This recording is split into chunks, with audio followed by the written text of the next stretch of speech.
परत पाप मित्रांनो, मराठी नाहीच कॉमेडीचा प्रसार आपल्याकडं. होत आहे. बघू अण्णाच काय कॉमेडी मापात पाप करतात करीत बी नाही. हे बघा किती आणि वजन भरतंय. कट्टा काय करतायत हे घेऊन. बघा 255 5 बघा ग्रॅम मित्रांनो, एक्स्ट्रा अण्णा वजन करून मटण खात आहे. मग काय कर भाऊ हा हे वापस घेऊन जा बर मला हे शिजवून पाहिजे हे शिजून पाहिजे. हा हे शिजून देतो. हा ना मला कारण कसं आहे मला मापात पाप जमत नाही 4 पैसे आगाव घ्या तुझी पण आता पाव ही किलो म्हणला तर पाव किलोच पाहिजे बक्कासूर तुझी आता ही 5वी बारी. आता एवढं द्यायला लागलो तुला.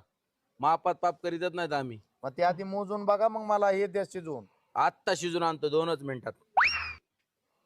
बघा मित्रांनो, अण्णाचं पाव किलो मटन जर हे माणूस देत असेल तर परवडत कसं असेल आपल्याला काय करायचं हा, खाण्याशी हे बघा मतलब. आता हे पाव किलो रेडी करून आणलं आता हे. हा बराबर कसं आहे एकच नंबर मित्रांनो मोजून जर मटण खायचं असेल तराजू जवळच आहे मोजून मापात Like and पाप होणार subscribe नाही